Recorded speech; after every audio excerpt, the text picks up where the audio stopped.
just a good win by our guys. Toronto has been playing really well since they made the trade. They've had multiple guys step up and have big games for them. And so for our guys to go out and find a way to get the W is always encouraging. I thought we had a really good first half on both sides of the ball. I thought obviously in the second half we let our foot off the gas a little bit defensively. They had 40 points in the paint. They're a huge paint team, just like Orlando is, and we gave them 40 points in the paint. In the second half, we total 77 points. And while doing that and getting a win, it's a great learning experience, and we know we need to tighten up on that end of the floor because we can score it with the best of them. I mean, they're a really good defensive team because of their length, their switchability, their athleticism, and all that other stuff. But I thought our guys did a really good job trying to share the basketball and make simple plays, make real simple plays throughout the course of the game. A lot of good performances led by Domantas' triple-double. I mean, it's just, it seems like it's a common theme after every game that he's getting a triple-double, which is unique, especially for his position. And, even a guy like Dorte coming off the bench. I thought Dorte coming off the bench late, we didn't play him a ton in the second half, and we threw him out there when Domas picked up his 5th foul, I think with 2 minutes to go, and I mean, he had 2 big defensive stops, the last one on the contest of Quickly, who's a really good three-point shooter without fouling, and it was a great defensive possession by him, and then Trey coming off the bench, and Trey's been playing extremely well for us on both ends of the floor. He's shooting it at a really, really high clip, and you can't say enough about Malik too, and HB. So got performances across the board with 7 guys in double figures, and 35 assists on 52% shooting and 57% from the three. So great offensive night for us, and good first half defensive night. Coach, can you Keegan Murray, he just improving in every different type of way, but his rebounding. Yeah. He seemed to have learned to rebound. I'm not saying around Domantas, but he just know where to be at the right spot. Can you talk about that type of work? Yeah, Keegan's he's obviously he's worked on his body, and so he's a lot stronger now than what he was last year, and he's starting to understand the league and understand how physical he needs to be able to rebound in traffic, and so. For him to get 12 rebounds obviously is a big night, but he can get 8, 9, sometimes 10 rebounds on average, in my opinion, per night, just because of how hard he goes to the glass, how strong he is now, and his continued growth and understanding of what the league is about. So it's not surprising that he notched 12 tonight. Like, they're obviously a real talented team. They go on that run late. Kind of get back in it. Were you seeing a lot of, were you okay with what you were seeing from your team, the way they responded, especially once Domas fell out? I did from the standpoint that our guys found a way to get a win. But, and you got to give them credit. They are talented. They are long. They keep coming at you, and so you give them a lot of credit. But at the end of the day,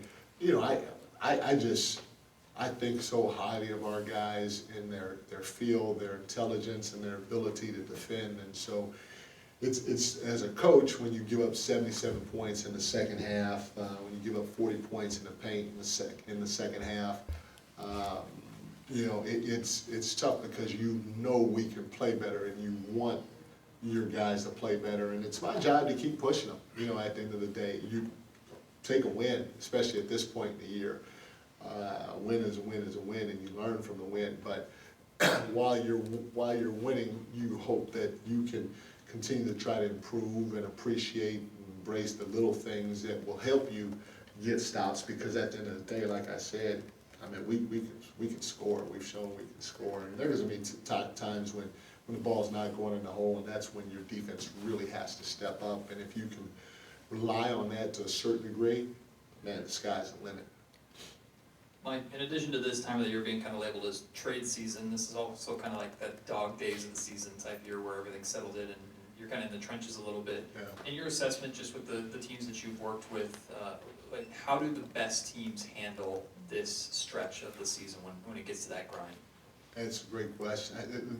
They usually those teams have the ability to take it to another level, and then not drastically or dramatically, however you want to call it, but you could just feel those teams tighten up on both sides of the ball just enough to where they can sustain a punch or two. Especially if there's a gap in the lead, they can sustain a punch or two from the other team to where the other team knows, okay, this is too hard. We're just gonna move on to the next one. And having that feel, that understanding as a group is something that we're searching for right now. You know, we're talented enough, skilled enough to get to win, but can we sustain, if we're up, can we sustain a punch and then a second punch in the second half with some sense of urgency by trying to play the right way and being physical and all that other stuff while getting stops and still getting out and running and having fun on the offensive end of the floor. And that's I think we can, but we have to obviously show it.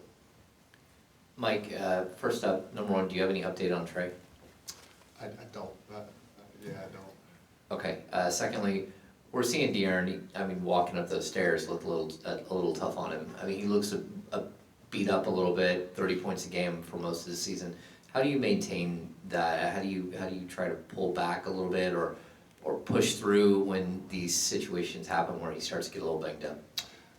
You know, if we can, that's where you try to give him more minutes. And I thought tonight we were going to have the ability to rest him, but obviously with those guys coming back and cutting, a double-digit lead fairly quickly in that second half, we had to extend his minutes to get the win. But anytime we can rest him, we're going to sit him down for long stretches so that he doesn't have to play 34, 35, 36 minutes. In the case of the double overtime game a couple of days ago, 40-something minutes. But it's part of being the guy.